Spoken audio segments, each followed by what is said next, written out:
everyone.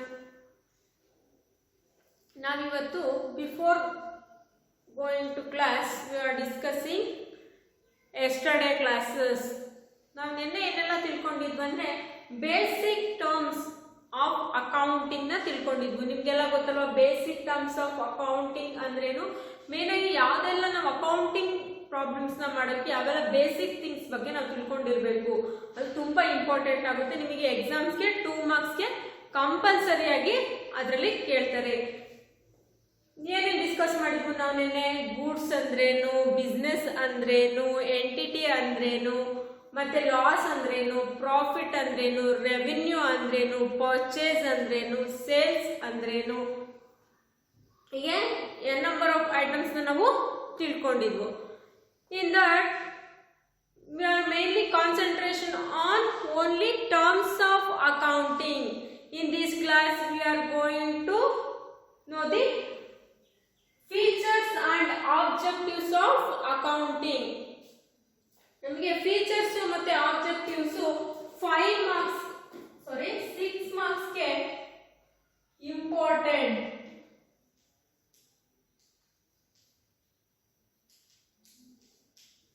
6 marks ಗೆ objectives ಆದ್ರೂ ಕೇಳಬಹುದು, ಎಕ್ಸಾಮ್ಸ್ ಗೆ ಫೀಚರ್ಸ್ ಆದ್ರೂ ಕೇಳಬಹುದು.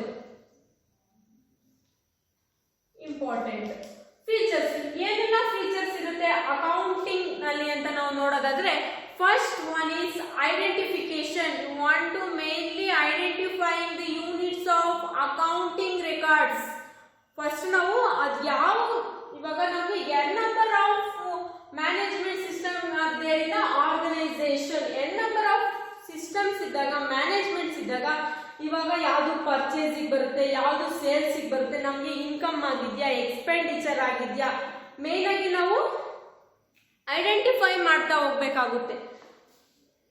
Identifying the transactions. ನಾವೇನ ಐಡೆಂಟಿಫೈ ಮಾಡೋದು ಅಕೌಂಟಿಂಗ್ ಅಲ್ಲಿ? ಟ್ರಾನ್ಸಾಕ್ಷನ್. ಯಾವೆಲ್ಲ ಟ್ರಾನ್ಸಾಕ್ಷನ್ ಮಾಡ್ತೀವಿ ನಾವು? ಸೇಲ್ಸ್ ಮಾಡ್ತೀವಿ, ಪರ್ಚೇಸ್ ಮಾಡ್ತೀವಿ, ಮತ್ತೆ ಲಾಸ್ ಅಕರ್ ಆಗುತ್ತೆ, ಪ್ರಾಫಿಟ್ ಬರುತ್ತೆ, ಅದೆಲ್ಲ ಐಟಮ್ಸ್ ನಾವು ಐಡೆಂಟಿಫಿಕೇಶನ್ ಮಾಡೋ first future, main future in the accounting is identification, identifying. Next one measuring. Measuring in the transaction monies value. Monies ಇಂದ ನಾವೇನೆಲ್ಲ ಟ್ರಾನ್ಸಾಕ್ಷನ್ ಮಾಡಿದ್ವಲ್ಲ ಅದನ್ನ ಮೆಜರಿಂಗ್ ಮಾಡ್ತೀವಿ. Second feature of accounting is measuring the value of transaction in the money. Money ಮುಖಾಂತರ ನಾವು measure ಮಾಡ್ತೀವಿ ಏನೆಲ್ಲ transaction done, ಎಷ್ಟು ಬಿ ಡನ್ ಆಗಿದೆ ಅಂತ ಹೇಳಿ. ನೆಕ್ಸ್ಟ್ ಬರೋಣ classifying. Classifying it means creating into the groups. Classifying is creating into the groups. ಇವಾಗ higher level, lower level, middle level, ಇದು ಪ್ರೊಡಕ್ಷನ್ ಇಂದನ, ಮ್ಯಾನೇಜ್ಮೆಂಟ್ ಇಂದನ, ಫಿನಾನ್ಷಿಯಲ್ ದ, measuring into the groups. Measure ಆಗಿರೋದನ್ನ ಕ್ಲಾಸಿಫೈ ಅಂತ ಮಾಡ್ತೀವಿ. ಮನಿ ಮೆಜರ್ಮೆಂಟ್ ನ ನಾವು classify into the groups. Groups ಇಂದ ನಾವು ಕ್ಲಾಸಿಫೈ ಮಾಡ್ತೀವಿ. It is a third point. Next one is recording in a statement. Recording ಅಂದ್ರೇನು? ಸ್ಟೇಟ್ಮೆಂಟ್. ನಾವೇನೆಲ್ಲ ಐಡೆಂಟಿಫೈ ಮಾಡಿರ್ತೀವಿ, ಮೆಜರಿಂಗ್ ಮಾಡಿರ್ತೀವಿ, ಕ್ಲಾಸಿಫೈ ಮಾಡಿರ್ತೀವಿ, ಅದನ್ನೆಲ್ಲ ಸ್ಟೇಟ್ಮೆಂಟ್ ಮುಖಾಂತರ ರೆಕಾರ್ಡಿಂಗ್ ಮಾಡೋದಕ್ಕೆ ನಾವೇನಂತ ಕರಿತೀವಿ? ರೆಕಾರ್ಡಿಂಗ್. ರಿಟರ್ನ್ ಡಾಕ್ಯುಮೆಂಟ್ ಆಗಿ ರೆಡಿ ಮಾಡೋದಕ್ಕೆ ನಾವು ರೆಕಾರ್ಡಿಂಗ್ ಅಂತ ಕರಿತೀವಿ. ನಾವೇನೆಲ್ಲ ರೆಕಾರ್ಡಿಂಗ್ ಮಾಡಿರ್ತೀವಿ ಅದೇ ಫಿಫ್ತ್ ಫೀಚರ್ಸ್ ಅಲ್ಲಿ ನಾವು ಅನಾಲಿಸಿಸ್ ಮಾಡ್ತೀವಿ, ಚೆಕಿಂಗ್. ಫಿಫ್ತ್ ಫೀಚರ್ಸ್ ಅಲ್ಲಿ ನಾವೇನ್ ಮಾಡ್ತೀವಿ? ರೆಕಾರ್ಡಿಂಗ್ ಮಾಡಿರೋದನ್ನ ಅನಾಲಿಸಿಸ್ ಮಾಡ್ತೀವಿ ಅಂಡ್ ಸಮ್ಮರೈಸಿಂಗ್ ಮಾಡ್ತೀವಿ. Once again summarising. It is a final thing. Ready. Final. Summarizing ಅಂದ್ರೆ ನಾವು ಏನೆಲ್ಲ ಡಾಕ್ಯುಮೆಂಟ್ಸ್ ನ ಐಡೆಂಟಿಫೈ ಮಾಡಿರ್ತೀವಿ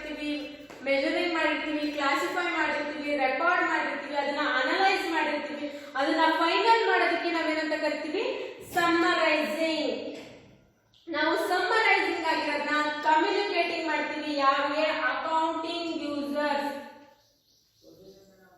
ಹಾ sir,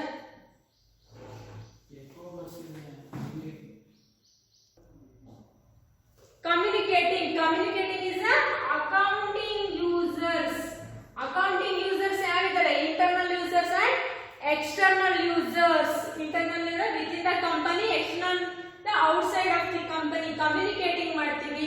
last feature is a communicating, interpreting and communicating.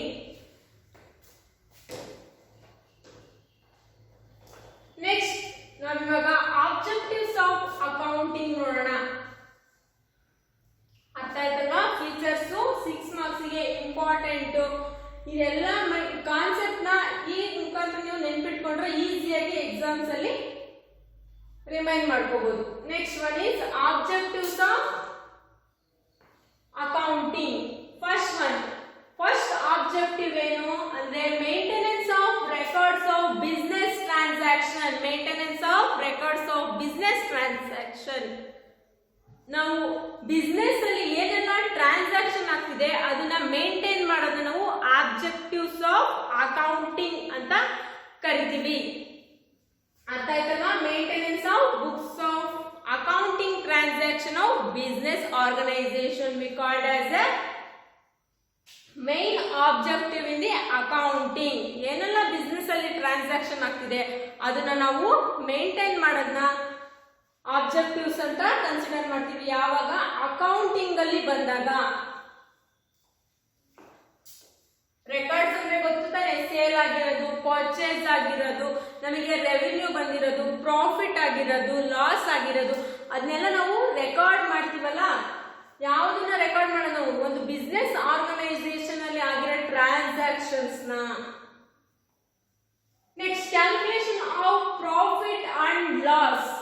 ನಾನು ನಿನ್ನೆ ಡಿಸ್ಕಸ್ ಮಾಡಿದ್ದೀನಿ. Profit means excess of income over expenditure. It's called profit.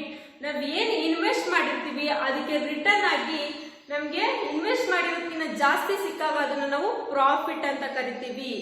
ಅದೇ ನಾವು ಇನ್ವೆಸ್ಟ್ ಮಾಡಿರೋದಕ್ಕಿಂತ ಕಮ್ಮಿ ಸಿಕ್ಕಾಗ ಅದನ್ನು ನಾವು ಲಾಸ್ ಅಂತ ಕನ್ಸಿಡರ್ ಮಾಡ್ತೀವಿ. Excess of expenditure over income, it's called as loss. Third point, find out financial position. It means we can easily know the financial position. ಯಾವಾಗ accounting means accounting statement ನಾವು calculate ಮಾಡಿದಾಗ ನಾವು ಈಸಿಯಾಗಿ financial position of the ಕಂಪನಿನ ತಿಳ್ಕೋಬಹುದು. ಏನು ಮನಿ transaction ಎಷ್ಟಾಗಿದೆ, ಕಂಪನಿಗೆ ಏನೆಲ್ಲ ಅಮೌಂಟ್ಸ್ ಬಂದಿದೆ, ಕಂಪನಿಯಿಂದ ಏನೆಲ್ಲ ಅಮೌಂಟ್ಸ್ ಹೋಗಿದೆ, ಅದನ್ನೆಲ್ಲ ನಾವು ನೋಡಿದಾಗ ನಮಗೆ ಕಂಪನಿಯ ಫಿನಾನ್ಷಿಯಲ್ ಪೊಸಿಷನ್ ಅಂದ್ರೆ ಕಂಪನಿ ಇವಾಗ ಎಷ್ಟು ಬಾಳ್ತಾ ಇದೆ, value of the business we know easily when we are calculating the accounting. Next one is providing accounting information to users.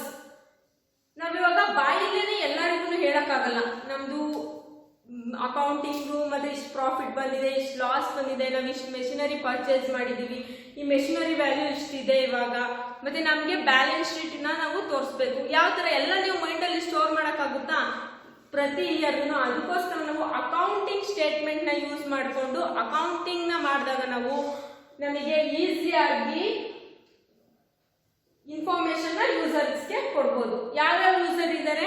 Internal users and external user. ಕಂಪನಿನಲ್ಲಿ ಇವಾಗ ಮ್ಯಾನೇಜಿಂಗ್ ಡೈರೆಕ್ಟರ್ ಅಥಾರಿಟಿ ಇರುತ್ತೆ, ಅವನು financial position ಏನಿದೆ ಕಂಪನಿದು ಅದನ್ನ provide ಮಾಡಬೇಕು. ಆ managing director ಎಲ್ಲನೂ ಒಂದು ತಲೆಯಲ್ಲಿ ಇಟ್ಕೊಳಕ್ಕಾಗುತ್ತಾ?